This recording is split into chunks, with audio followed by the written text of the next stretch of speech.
Hi, village സ്പേസിലേക്ക് എല്ലാവർക്കും സ്വാഗതം. എല്ലാവർക്കും സുഖമല്ലേ?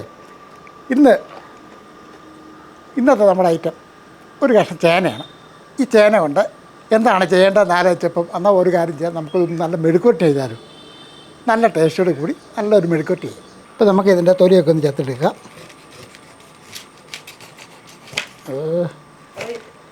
മണ്ണും കല്ലും ഒക്കെ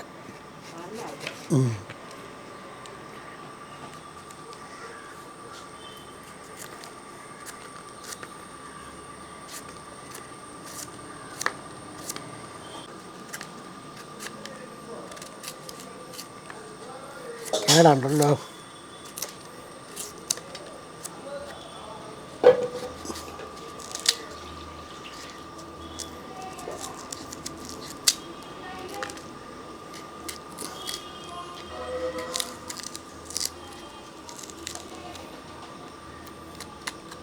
കേടുണ്ട്.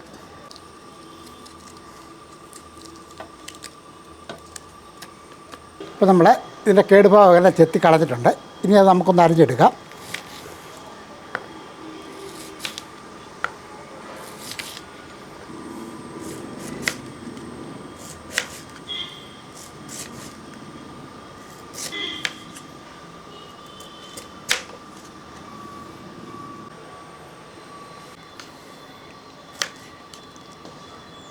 ഈ ഒരു രീതിക്ക് ഇങ്ങോട്ട് അരിഞ്ഞെടുക്കുക.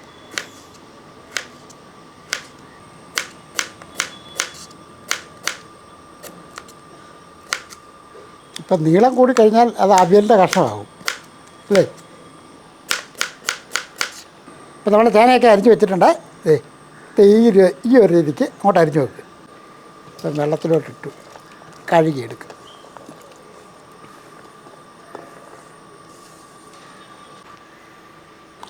ഇനി ഇത് നന്നായിട്ടൊന്ന് കഴുകിയെടുത്തുകൊണ്ട് വരട്ടെ.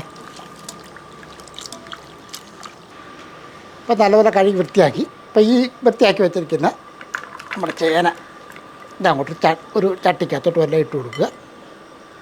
ഈ ചേനയ്ക്കകത്തോട്ട് നമുക്കൊരു 1/4 ടീസ്പൂണ് മഞ്ഞൾപ്പൊടി അങ്ങോട്ട് ഇട്ട് കൊടുക്കാം. ഇനി നമുക്ക് കുറച്ച് ഉപ്പുപൊടിയും കൂടെ അങ്ങോട്ട് ഇട്ട് കൊടുക്കാം. കുറച്ച് വെള്ളം കൂടെ ഒഴിച്ച് നമുക്ക് ഈ ചേനയൊന്ന് വേവിച്ചെടുക്കണം.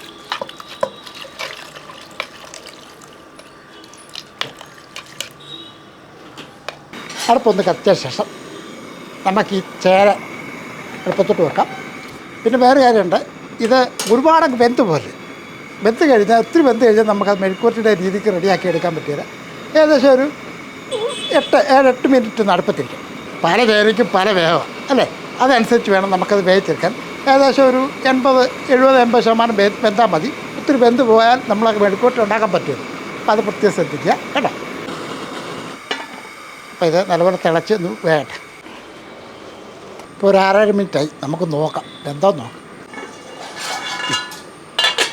നമ്മൾ 8 മിനിറ്റ് എന്ന് പറഞ്ഞാലും ഇടയ്ക്ക് നോക്കണം എന്തോ ഇല്ലോന്ന്.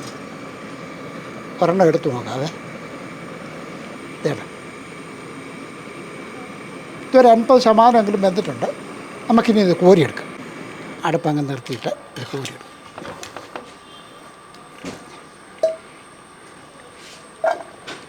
ഇതിങ്ങനെ ചെയ്യുമ്പോഴത്തേക്കും ഒരു പക്ഷേ ചൊറിയുന്ന ചേനയാണെങ്കിൽ ചൊറിയായിരിക്കും. കാര്യം അതിൻ്റെ വെള്ളം അങ്ങ് മാറുകയല്ലേ.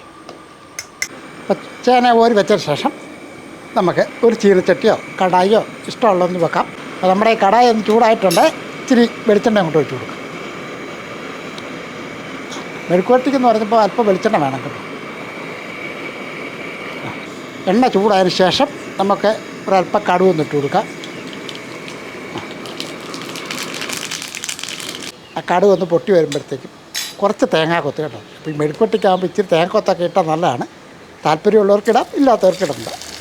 അപ്പോൾ തേങ്ങക്കൊത്ത് അങ്ങോട്ട് ഇട്ട് കൊടുക്കുക. ഒന്ന് ഇളക്കി കൊടുത്ത് അപ്പോൾ തേങ്ങക്കൊത്ത് തന്നെ ഇതേപോലെ ഒന്ന് ചെറുതായിട്ട് ചുമന്ന് വരുമ്പോഴത്തേക്കും കുറച്ച് വെളുത്തുള്ളി ഇതേപോലെ 1-2 കുടം വെളുത്തുള്ളിയും കൂടെ അങ്ങോട്ട് ഇട്ട് കൊടുക്കുക. വെളുത്തുള്ളിയൊക്കെ നമ്മൾ ഇഷ്ടത്തിന് ചേർക്കാൻ കേട്ടോ. തേങ്ങക്കൊത്തും വെളുത്തുള്ളിയൊക്കെ ഒന്ന് മൂത്ത് വരുന്ന സമയത്ത് തന്നെ ഒരു 100 ഗ്രാം അളവിൽ കൊച്ചുള്ളിയാണ് ഞാൻ എടുത്തിരിക്കുന്നത്. ഉള്ളിക്ക് പകരം നിങ്ങൾക്ക് സവോള വേണേലും ചേർക്കാം. ഉള്ളി ആകുമ്പോഴത്തേക്കും നല്ലതാണ്. സവോള ഇട്ട് കഴിഞ്ഞാൽ ചിലപ്പം മെഴുക്കുവരട്ടിക്കെന്ന് പറയുമ്പോൾ കുടഞ്ഞു പോകാൻ സാധ്യതയുണ്ട്. അതുകൊണ്ടാണ് ഞാൻ ഉള്ളി എടുത്തിരിക്കുന്നത്.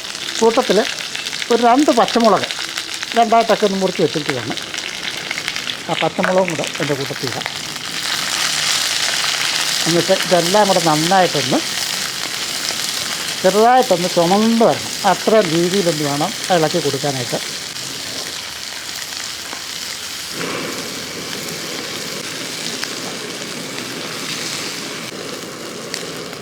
ഇനി ഇതിൻ്റെ കൂട്ടത്തിൽ ഒരു തണ്ട് കറിവേപ്പിലയും കൂടെ മൂട്ടിക്കൊടുക്കും. എല്ലാം കൂടെ നന്നായിട്ടൊന്ന് ഇളക്കി. ഇനി ഇതിൻ്റെ അകത്ത് ഇച്ചിരി പൊടികളൊക്കെ ചേർക്കണം. നമുക്ക് ഈ സമയത്ത് തന്നെ ഒരു 1/2 ടീസ്പൂൺ കാശ്മീരി മുളക് പൊടിയാണ്, ഒരു 3/4 ടീസ്പൂണ് പെരുംജീരകപ്പൊടി അതുകൊണ്ടാണ്. ആ പൊടികൾ ഒന്ന് ചേർത്ത ശേഷം ഒന്ന് ഇളക്കി.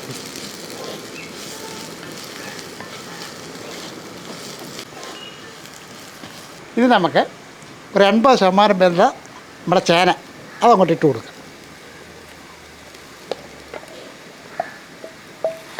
ഇനി അതൊന്ന് ഇളക്കി കൊടുത്ത് ചെറിയ തീയിൽ നമുക്കിത് മെഴുക്കുവരട്ടിയുടെ ആ രീതിക്ക് ഒന്ന് റെഡിയാക്കി എടുക്കണം. എണ്ണ കുറവായിട്ട് തോന്നുകയാണെങ്കിൽ അല്പം കൂടെ ഒഴിച്ചു കൊടുക്കണം. ഞാൻ നേരത്തെ പറഞ്ഞ പോലെ ഇത് ഇത്തിരി വെളിച്ചെണ്ണ നല്ലപോലെ വേണം, എന്നാലേ ഇത് നമുക്ക് നല്ലപോലെ ഒന്ന് റെഡിയാക്കി എടുക്കാൻ പറ്റുള്ളൂ. ഒരല്പം വെളിച്ചെണ്ണ ഇവിടെ ഒഴിച്ചു കൊടുക്കുകയാണ്, കാര്യം ഇത് ഉണങ്ങിയിരിക്കുന്നു. അതുകൊണ്ടാണ് അല്പം വെളിച്ചെണ്ണ ഇവിടെ ഒഴിച്ച് ഒന്നുകൂടെ ഇളക്കി. അപ്പം നമ്മളിത് ഉപ്പിട്ടാണ് വേവിച്ചത്, അതുകൊണ്ട് ഞാൻ ഉപ്പിട്ടിട്ടില്ല. ഇനി ഉപ്പ് വേണമെന്നുണ്ടെങ്കിൽ ചേർക്കാം.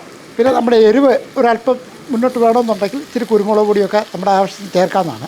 തീ ഒന്ന് കുറച്ച് ചെറിയ തീയിൽ വേണം നമുക്കത് റെഡിയാക്കി എടുക്കാനായിട്ട്. ഒരല്പം കൂടെ വേവുണ്ടല്ലോ, ഇത് നല്ലപോലെ നാവി കയറുമ്പോഴത്തേക്ക് അത് വെന്തോളൂ. അടച്ച് വെച്ചതിന് ശേഷം ഒരു 1-2 മിനിറ്റ് ചെറിയ തീയിലൊന്നും ഇരിക്കട്ടെ, എന്നിട്ട് നമുക്ക് തുറന്ന് നോക്കാം. ഏകദേശം ഒരു 2 മിനിറ്റ് ചെറിയ തീയിലിരിക്കരുത്, നമുക്ക് തുറന്ന് നോക്കാം. ഒന്ന് ഇളക്കി കൊടുത്ത്